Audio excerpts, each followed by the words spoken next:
Welcome to Career Tools. Our guidance on your resume in 2016. Here we go. Folks, this podcast answers the questions. How should my resume be changing for 2016? What's currently important on resumes? Should I and how do I change my resume to get past an applicant tracking system? Folks, you don't need to pay someone else to create your resume. If you pay someone else to create your resume, they will spend as much time asking you questions, requiring you to answer them, as you would creating it yourself with your own knowledge of your own background for a lot more money than our resume workbook, which tells you exactly how to do it for only $30.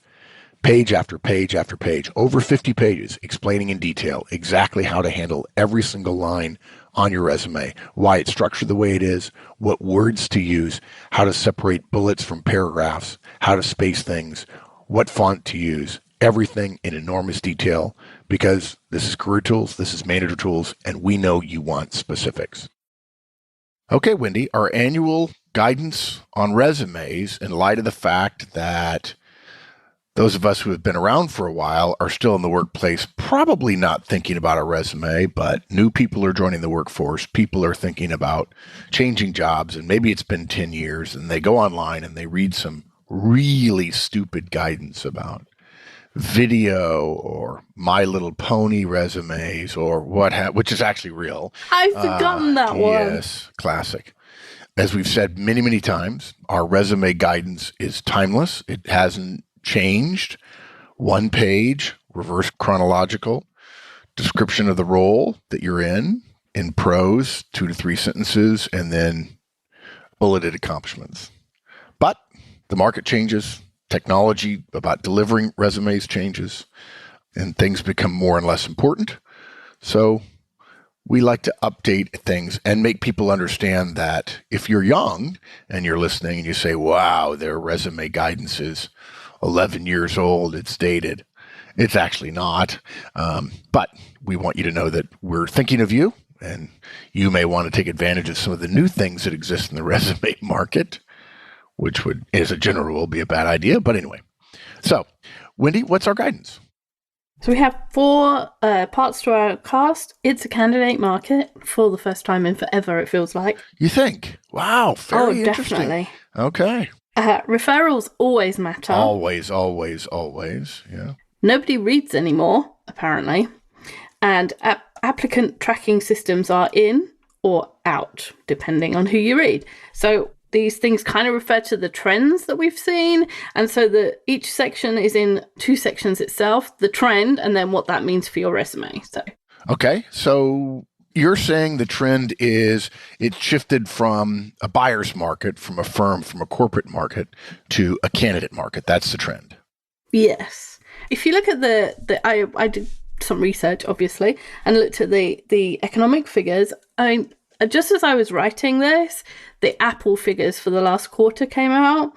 And, there was all these inches of column, like Apple's not doing so well and the watch isn't doing so well. And, it was the first time they'd sold less than the last quarter and all sorts of things. But they actually sold $50 billion worth of stuff in 12 weeks. Yeah. Like, even if you think, it's gone down from 54, still, people spent 50 billion in 12 weeks. It's amazing. And it's not even the company with the highest close. Revenue in the world. No, it's 12th. Yeah. So, we're spending a lot of money. I would argue that regardless of how well or poorly they may or may not have done and how the news tends to overreact to things about a few companies' earnings reports, they're still hiring. Oh, yeah. If you think about that, the amount that we have been spending, it tells us 2 things. First of all, if you read the news, if you look at the headlines, they're still negative. They're still saying we're going into recession, the recession's still here, all these people are suffering. But actually, there's a lot of good news in the economy, tons of good news. And, newspaper people say if it bleeds, it leads. They like bad news, it sells. And fear sells. So don't believe everything you read. And the other thing is that we spend $234 billion in 12 weeks on purely discretionary goods. Nobody needs an iPhone when you can just go into Walmart and buy an ordinary phone for like $10. Nobody needs to spend, I don't know how much they are, $300, $400 on a phone. And yet that money is floating around the economy, that people feel good enough about their economic situation that they're able to spend that money. Yeah. And unemployment is down to 5%. That's in the US, right? Yeah. In the US, right. It's a little bit higher in Europe and Australia, but if you look at the trend, it's downward in those places. And turnover is up at 2006 levels, so way before the big recession. So that means people are leaving their jobs and people are getting new jobs. And the higher the turnover, the bigger the likelihood that you can get a new job. Right. You know? And that's a kind of self-fulfilling prophecy. And the one that recruiters really look for is time to fill. Yeah, I'm interested in your take on time to fill. I've talked to somebody recently about it, actually, in Silicon Valley. So explain time to fill to people. Because, by the way, folks, she's right. It's something recruiters look at. And then I'll share my point of view on it. So basically, time to fill is a measure of how long it takes you from knowing that you have a vacancy to having someone in the role. It can be calculated differently. Some people don't count the beginning of it until they've advertised or they've started interviewing. Some people don't count. They don't wait until the person's actually in the chair once they've got an offer accepted. So you have to be a little bit careful about what you're looking at and make sure you're comparing apples to apples. But the length of time it takes to find the right person depends on how many people are available in the marketplace. And the higher the unemployment rate, the more people are available. So as unemployment goes down, there's less people available and the time to fill gets longer. And that's what we've been seeing.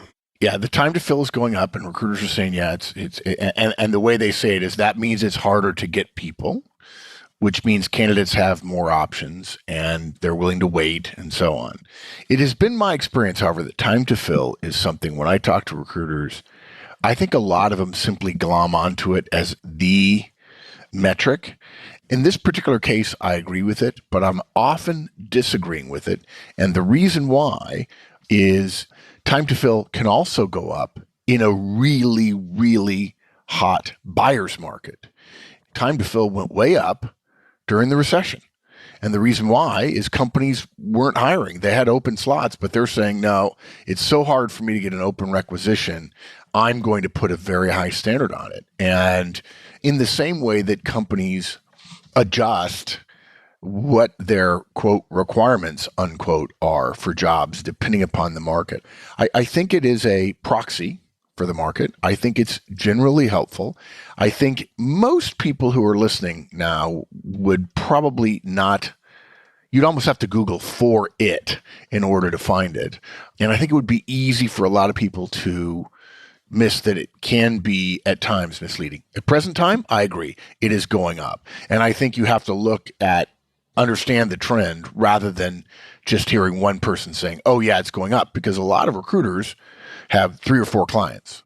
If you're a bad recruiter, it's high, exactly. Right? Yeah. You can't take it as that single piece. You got to take it as, as part of a whole. But the basic bottom line is what we're saying is right now in the marketplace, not that your particular search will be the market. We're saying power has shifted slightly toward candidates. Power is always fundamentally centered on the company, guys. They have the job. You want it. The purpose of interviewing is to say no. However, let's assume that the norm is they have 95% of the power. Maybe now they only have 85%. But to them, that means they're a little bit more open. They're a little bit more willing. And if you were wondering what the market is like, we're telling you the market is generally in favor of you more than the norm. And the norm is generally, sorry, like it or not in favor of you. And there's a lot of recruiters who started in the last, 10 years and who haven't really been in hot markets.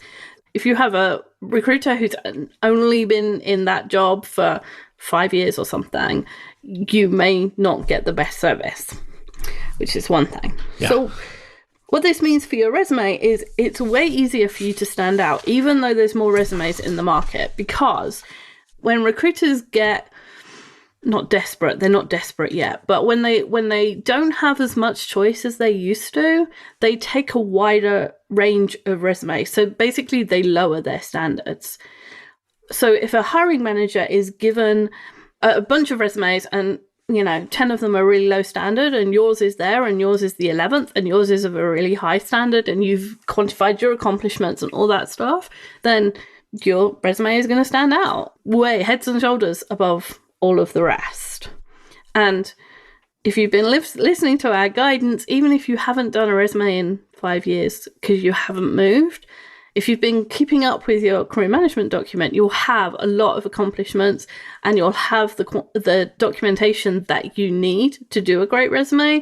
And a lot of people, even though the market is coming around to having similar guidance to us around accomplishments, a lot of people haven't done that before and they won't have the data. I think a top 10 fundamental tripping point, stumbling point for candidates in a market is when the market gets warm, people who were on the bubble, couldn't decide, but weren't in the market, suddenly get in the market. The way they get in the market is either they decide to, which is the right way to do it, or they get a call. And now they have to have a resume put together. My point here, guys, is get your resume together now. Go back and listen to our original podcast. I don't know if we've ever changed the title. It's one of the few titles, Wendy, that we attempted to have some marketing knowledge by saying your resume stinks. Because, folks, it probably does. And just based on sheer volume that Wendy and I see on a regular basis. But we also recommend something called a career management document, which is essentially a long form version of your resume with all of your accomplishments, detailed description of each job you've had and all of your accomplishments. And it's grammatically correct. It's correct in all ways. And then you pare that down to send out a resume that allows you to target different companies based on different accomplishments and highlighting different parts of different jobs. And we recommend you sit down once a quarter for half an hour at the end of a day and update your career management document with the information that is current in the last 90 days. Heck, you just go through your email and find the things that you've been working on that you think could qualify as an accomplishment. I got to tell you, if I ask somebody for a resume and it takes a week, I immediately assume whether you like it or not, since I'm the one in power, whether you like it or not, I assume you weren't ready. Okay, so strike one. 2, if I get it after a week and it's got errors, strikes 2 and 3. On the other hand, if I ask for somebody's resume and I get it right away and there are no errors, it's like home run. Often these processes are death of 1,000 cuts kind of thing, but you've just survived a number of cuts that a number of people don't. I would argue that well over half of the resumes I get have errors on them. And for those of you who are listening and saying, well, we really don't need resumes, yeah, not so much, guys. I'm going to ask for a resume. Why? Because I don't want to have to listen to you talk to me for half an hour about all the things you've done. I don't. Why? Because I have the power and I don't have to. And if you say to me, well, I really want to get to know you. Yes, but I don't want to spend the time to get to know you if I'm not going to hire you because I don't have time to spend enough time with my family and get all my work done. So therefore, we're going to condense your life down to one page. You may not like it, but as Churchill said about democracy, it's the second worst form of government and all the others are tied for last. Resumes aren't great, but they're the system we use. Okay. You said referrals always matter. Yes. So referrals have always mattered until maybe 30, maybe 40 years ago. A referral was how you got a job. From right at the beginning when the Industrial Revolution started and people started having real jobs as opposed to being apprenticed to the baker or the candlestick maker or whatever. When factories started, the way you got a job was you knew someone in the factory and you vouched for them to the supervisor and they came in and did a day and got fired if they weren't any good. But that's how you got a job. And it's only really in the last, 30 years because of the internet and technology and all that stuff that people have really said, we'll just have a CV, we'll just have an interview, we're not going to take any notice of what anybody else says about this person. We don't need an introduction.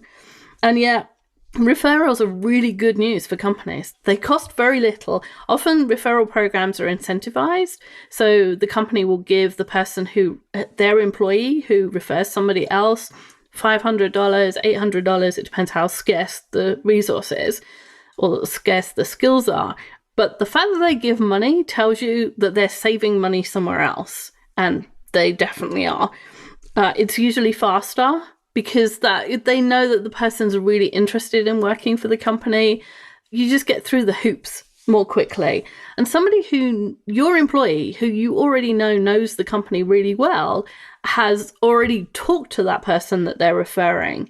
So if there wasn't an 80% chance of a fit, that person wouldn't be referring the other person, So you know that the candidate probably will fit your company and that they know the pros and cons of your company before they even come in. The one people hold up as the best company for referrals is Cisco. Cisco, yeah. Cisco. I just stuttered that. That was weird. Some sources say that they make up to 50% of their new hires via referrals, which is massive. Yes. Oh, what a simplification, enormous simplification, order of magnitude simplification on their entire hiring and recruiting process to have it at 50% as opposed to 10%. Yeah. They had this program a while ago that was called Make Friends at Cisco. So if you didn't have someone to refer you in, you could find a friend. Like they would match you up with someone and then you could talk to them and then that person would refer you. It's like, wow. It's that good. It's that good for them, right? Okay, but what does all this mean for a resume?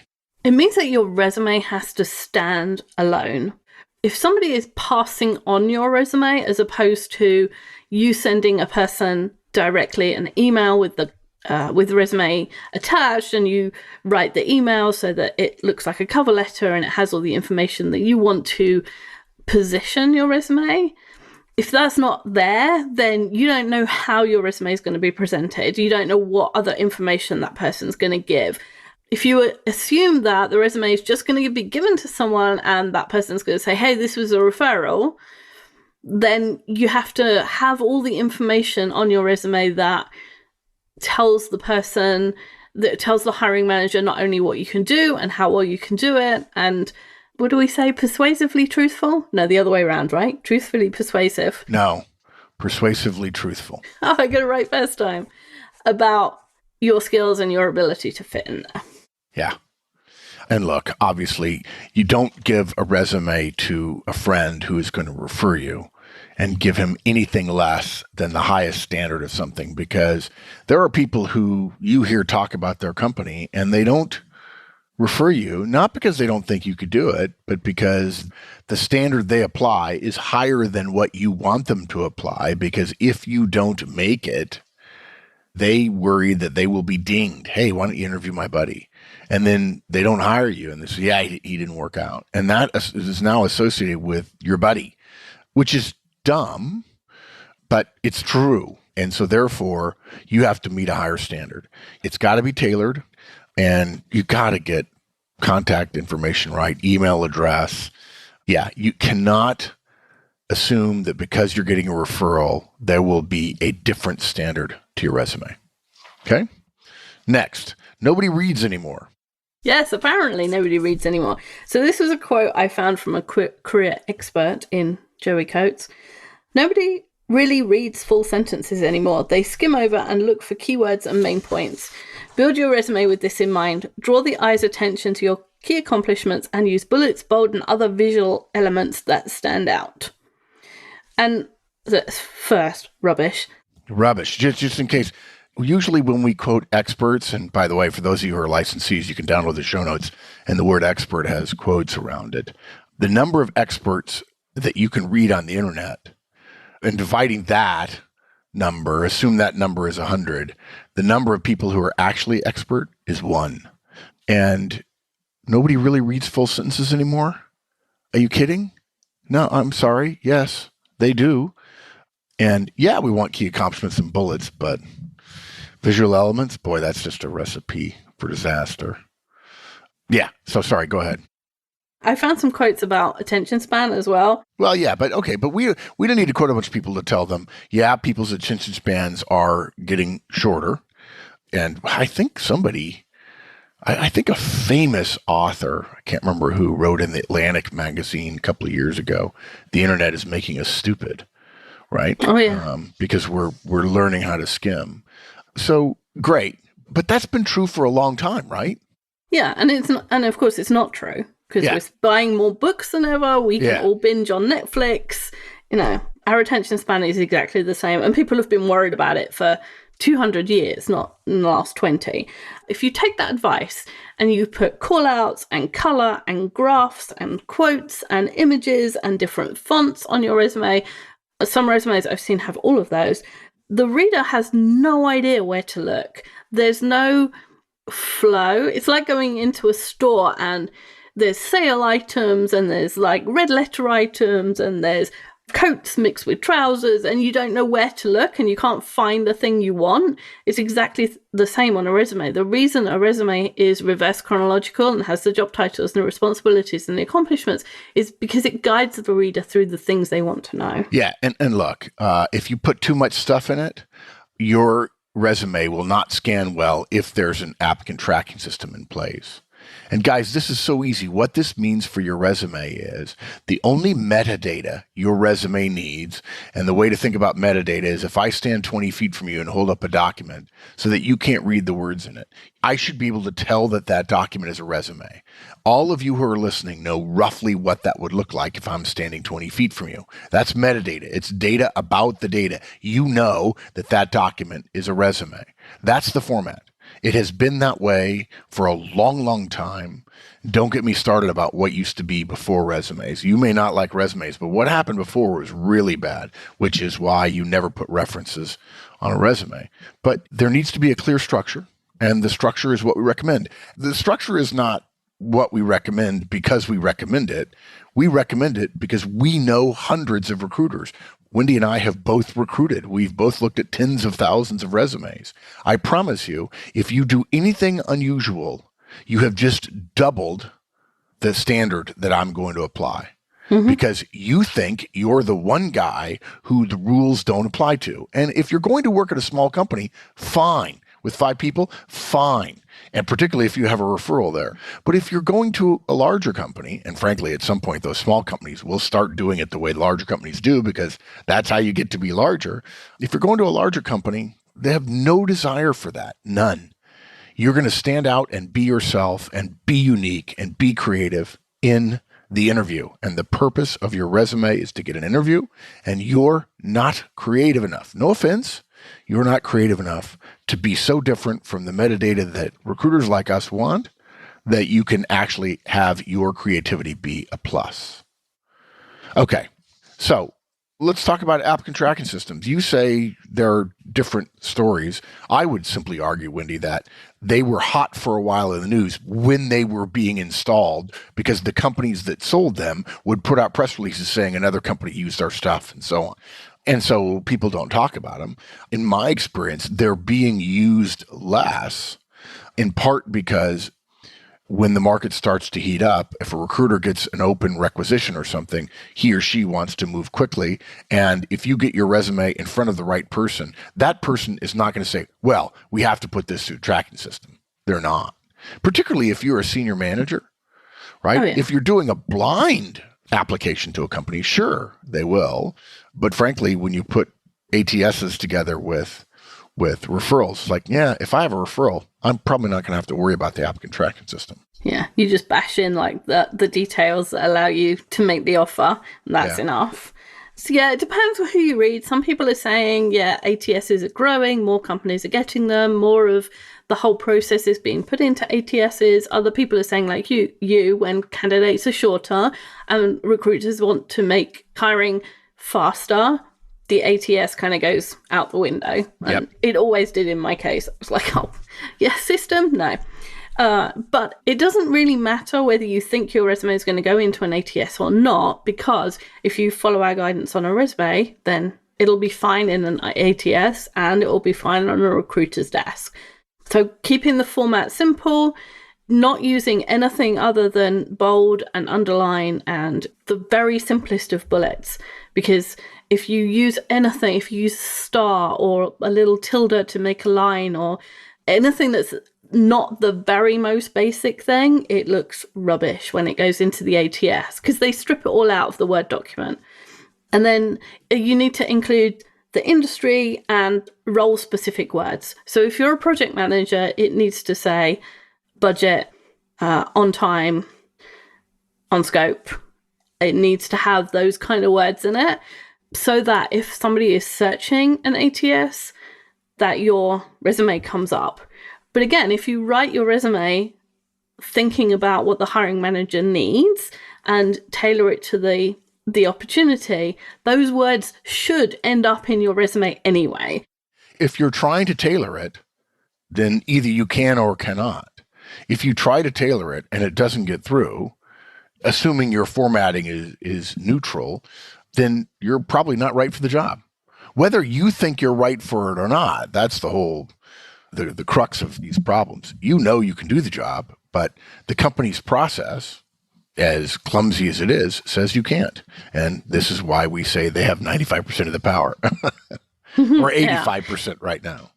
And I think all the advice that says, oh, you must have lots of keywords in your resume assumes that the ATS spits out, the top 2 people, and it doesn't. You go through hundreds of resumes, even with the ATS, to find the right people. So if you've got words which are relevant in your resume, which you should have if you've tailored it, you shouldn't have any problem. And for those of you who don't want to go back and listen to our guidance about reverse chronological, there's a lot of reverse chronological resumes that then say, and at the top you need, what is a summary paragraph? Is that what they call them? Summary, yeah. Summaries are more popular now than objectives. Yeah. Well, objectives are crazy. But they're the same, exactly the same thing. Well, no, summary might have all kinds of words like focused team player who's a dynamic leader, an exceptional communicator, all of which is complete rubbish. I mean, we ignore it completely because it's not like you're going to say, just looking for a job. We already have your life distilled down to one page. You're not then going to distill it down to one paragraph and be able to be truthful. You simply can't do it. And you're trying to sell us. And we don't want to be sold on a resume. We want to be told, and then we want to come to the conclusion you'd be right for us. Because again, that's us asserting our power in the situation. Yeah. And the final thing is check again for spelling mistakes. Spelling mistakes drive recruiters crazy anyway, because it's a really quick way to say no to someone based on their ability to create a document, check it, spell it right. If you can't do that, then that's like the basis of communication. But also, if you've got a wrong spelling somewhere, if you spelt manager without one of the A's, which is a really common spelling mistake, when somebody searches the ATS for project manager, your resume won't come up because you haven't got the word manager on there. So but spelling is fundamental anyway. Good. So bottom line, resumes haven't changed in a long, long time. They're not going to change now. Some of the trends are worth knowing about, but they won't change your resume. Right? Exactly. Okay. Thanks, Wendy. See you next week. Thanks. Bye, everyone.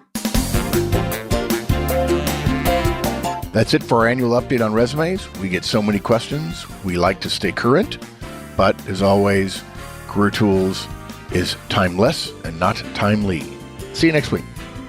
Career Tools produces actionable guidance for professionals every week. To receive additional materials via our newsletter and to find products for situations you may face, go to www.managertools.com. Search for Career Tools on Twitter and LinkedIn.